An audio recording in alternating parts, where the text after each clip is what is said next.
querido aluno, querida aluna, seja bem-vindo mais uma vez ao nosso canal TV Araxá Educa. Eu sou a professora Nádia e continuo te acompanhando nos seus estudos de português.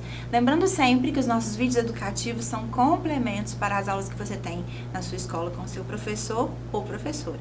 E a aula de hoje, do 7º ano, nós vamos falar um pouquinho sobre sujeito e predicado. Eu tenho certeza que você já estudou isso na sua escola e que tal a gente relembrar um pouquinho agora então.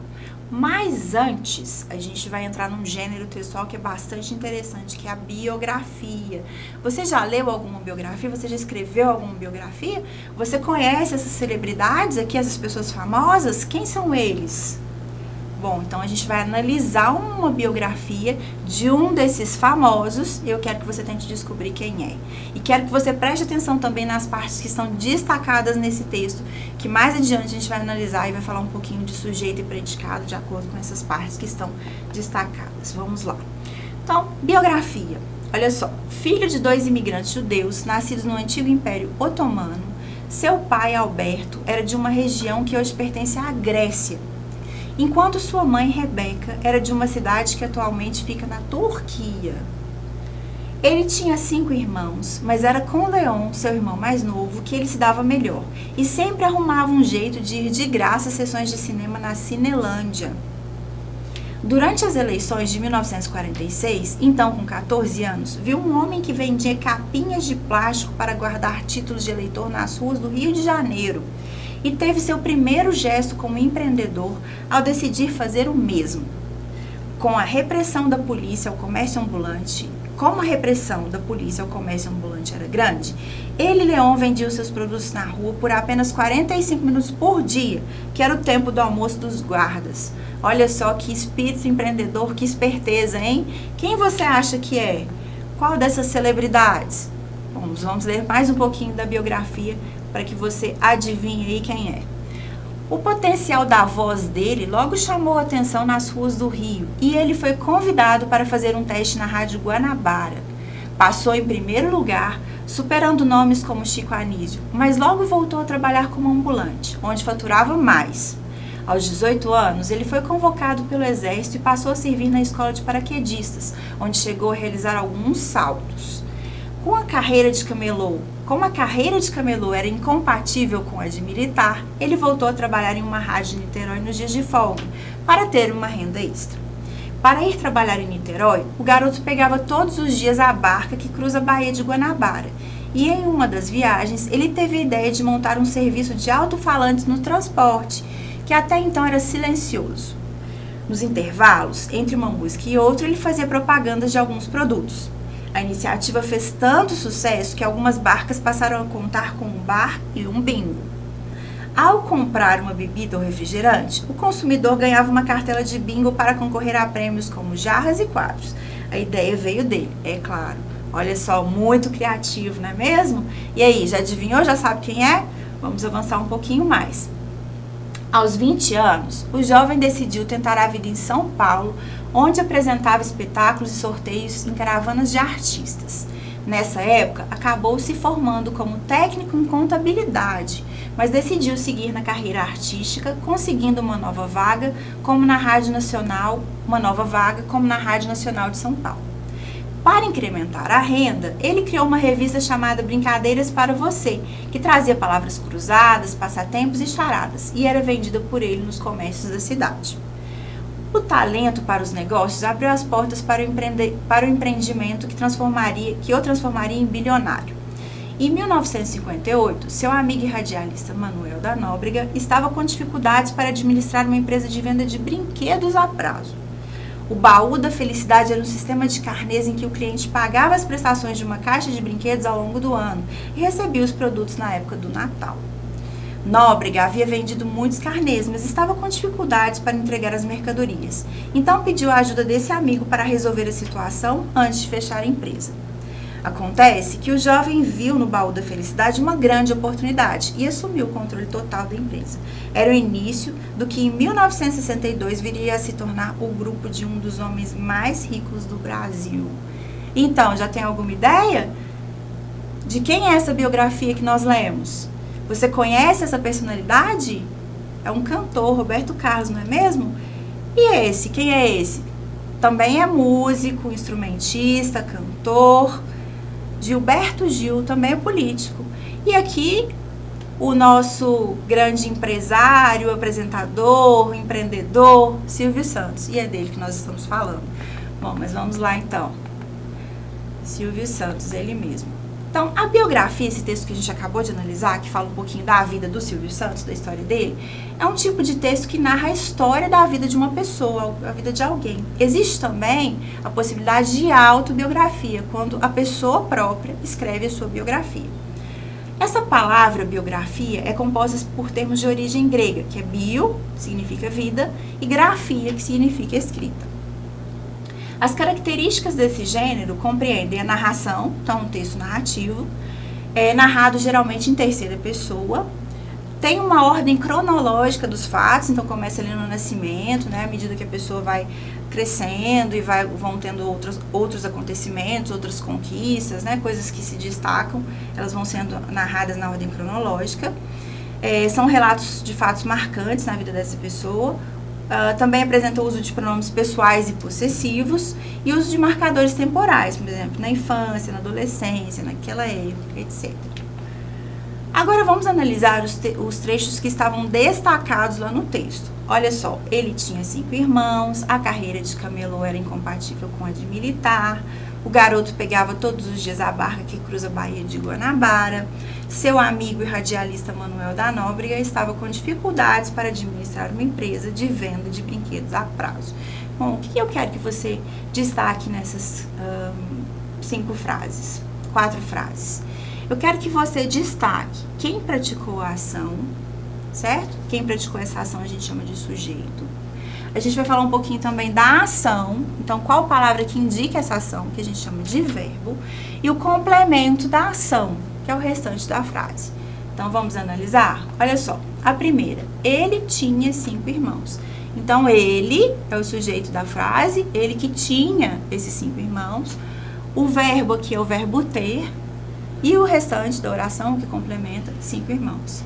A segunda, a carreira de camelô era incompatível com a de militar. Então, a carreira de camelô nessa frase é o sujeito, era é o verbo, é a ação, incompatível com a de militar é o complemento da frase. O garoto, sujeito, pegava, verbo, todos os dias a barca que cruza a Baía de Guanabara é o complemento da ação. E por último, seu amigo e radialista Manuel da Nóbrega, esse é o sujeito, estava, é o verbo, com dificuldades para administrar uma empresa de venda de brinquedos a prazo. Essa estrutura ela é muito importante para as nossas próximas análises. Então, vamos lá.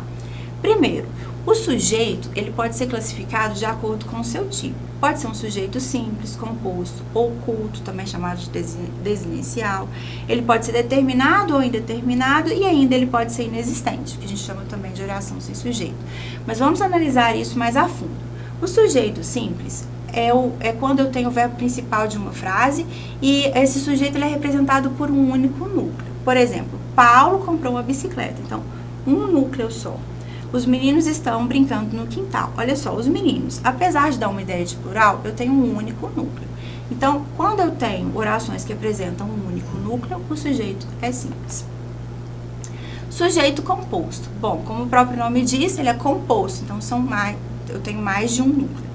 Camila e Lorena fizeram os doces da festa, ou seja, eu tenho 2 núcleos. Camila é um núcleo, Lorena, outro núcleo. A professora e os alunos ensaiaram para a festa da escola. Então, tem 2 núcleos, a professora e os alunos. Então, o sujeito, observe, fizeram os doces da festa. Quem fez? Camila e Lorena. 2 núcleos, sujeito composto. Quem ensaiou? Quais foram as pessoas que ensaiaram para a festa da escola? A professora e os alunos. Então, eu tenho um sujeito aqui que compreende 2 núcleos. Por isso, eu chamo de composto. Existe ainda a possibilidade do sujeito oculto. Alguns autores chamam de desinencial, elíptico, implícito ou ainda subentendido. Qual que é a característica dele? Apesar dele não estar escrito, quando eu analiso o verbo, eu consigo identificá-lo. Então, observe aqui, estamos muito orgulhosos de você. Estamos. Quem está orgulhoso? Nós estamos. Então, apesar dele não estar escrito, dele não estar explícito, eu consigo identificá-lo através do verbo. Deixei minha chave em casa. Deixei quem? Eu deixei. Então, também aqui, sujeito oculto. Sujeito determinado é todo aquele sujeito que pode ser identificado. Então, o sujeito simples é um sujeito determinado, o sujeito composto é um sujeito determinado, e o sujeito oculto também é um sujeito determinado. Olha só, Rita disse que vai chover, sujeito determinado. Quem disse que vai chover? Rita. Agora, olha só, a gente tem um caso muito especial, que é o sujeito indeterminado. Terceira pessoa do plural, eles disseram que vai chover. Ou seja, quando eu faço esse tipo de construção, na verdade, eu dou ênfase no que aconteceu. E não me importa quem foi que fez aquilo, né? Como aquilo aconteceu, quem praticou a ação. Então, o sujeito, nesse caso, é indeterminado. Vamos aprofundar um pouquinho mais. Então, faça referência a alguém, mas não identifique essa pessoa. Geralmente acompanhado de verbos flexionados na terceira pessoa do plural, ou ainda verbos flexionados na terceira pessoa do singular, acompanhados da partícula ser. Então, ó, esqueceram de trancar a porta. Eles esqueceram, né, na verdade, mas eu considero como sujeito indeterminado. E olha essa construção aqui da partícula ser. Precisa-se de vendedores. Ou seja, quem precisa, não sei. O mais importante é eu saber que eles precisam de vendedores. Então, esse é o caso do sujeito indeterminado. Bom, ainda existe um caso específico de sujeito inexistente, ou oração sem sujeito. Ele é acompanhado por um verbo impessoal. Os verbos impessoais não são acompanhados por sujeito e indicam principalmente fenômenos da natureza, como chover, nevar, fazer frio, fazer calor, ainda tempo decorrido, no caso do ser, fazer, etc. E existência é o acontecimento de algo, no caso mais específico do verbo haver. Mas vamos analisar os exemplos aqui para que você possa entender melhor. Sujeito inexistente, ou oração sem sujeito. Nevou o dia todo. Então, um verbo aqui, que é o verbo nevar, que indica um fenômeno da natureza. Então, nesse caso, eu tenho um sujeito inexistente. Faz 3 anos que estudo nessa escola. Verbo fazer, indicando tempo decorrido. Também sujeito inexistente. Há muita gente na praia. Verbo haver no sentido de existir. Também considero como sujeito inexistente. Na minha família, houve um caso parecido. Também, verbo haver, no sentido de acontecimento, também caracteriza aí o sujeito inexistente. Vamos lá. Vamos agora para a parte prática, para ver se você entendeu mesmo. Nesse momento, começaram a feri-lo nas mãos a pau. Nessa frase, o sujeito do verbo é. O que você acha? Olha só. Começaram a feri-lo. Começaram o verbo. Começaram. Eles começaram. E esse caso é um caso bastante específico de sujeito indeterminado. Vamos lá, mais um exemplo. Assinale a alternativa em que a oração sem sujeito. Você se lembra daqueles casos específicos da oração sem sujeito? Vamos analisar aqui então. Qual alternativa apresenta uma oração sem sujeito? Esperanças haverá sempre? Será que é a letra A? Ninguém trovejou de tanta raiva quanto eu? Ou será que é a letra C? Haveria desejado ele tudo isso? Letra D. Alguém havia aberto a porta. Choveu papel picado nas ruas de Curitiba. E aí? Onde é que eu tenho oração sem sujeito? Da letra A, esperanças haverá sempre, verbo haver no sentido de existir. Nos outros exemplos, eu não tenho oração sem sujeito. Observe, ninguém trovejou. Apesar de eu ter uma construção bem peculiar do verbo trovejar aqui, ele não está indicando fenômeno da natureza, certo? Haveria desejado ele tudo isso? Eu tenho sujeito aqui, né, determinado, inclusive está escrito, ó, ele desejou. Alguém havia aberto a porta, então alguém é o sujeito. E choveu papel picado nas ruas de Curitiba, então aqui eu tenho chover, mas não no sentido de fenômeno da natureza, certo? Estou indicando que caiu papel picado, por isso que não é essa a alternativa. Vamos lá, exercício 3. Identifique a oração em destaque cujo sujeito é indeterminado. Vamos lá. Letra A, está garoando. Letra B, ligaram para saber como você se sente. Letra C, depois de telefonar para os vizinhos, eles ficaram com o meu número e ligaram para dizer que a encomenda havia chegado. Letra D, faz anos que não falo com ele. E letra E, aluga-se a casa. E o que você acha? Onde eu tenho aqui um sujeito indeterminado. Letra B, ligaram para saber como você se sente. Ligaram, quem ligou? Não sei, sujeito indeterminado. O importante saber é que ligaram. Muito bom, vamos lá. Agora vamos falar um pouquinho do predicado. Então, eu tenho o sujeito, eu tenho o verbo, que indica a ação, eu tenho o restante da frase, o que completa a frase. Isso é o predicado. Então, o predicado é aquilo que se declara sobre a ação do sujeito. E ele concorda em número e pessoa com ele. Ou seja, o predicado ele vai concordar em número, ou seja, singular ou plural, e também com pessoa, feminino, masculino, com o sujeito. Ele é formado por um ou mais verbos. Olha aqui o exemplo. Lúcia correu no final da semana passada.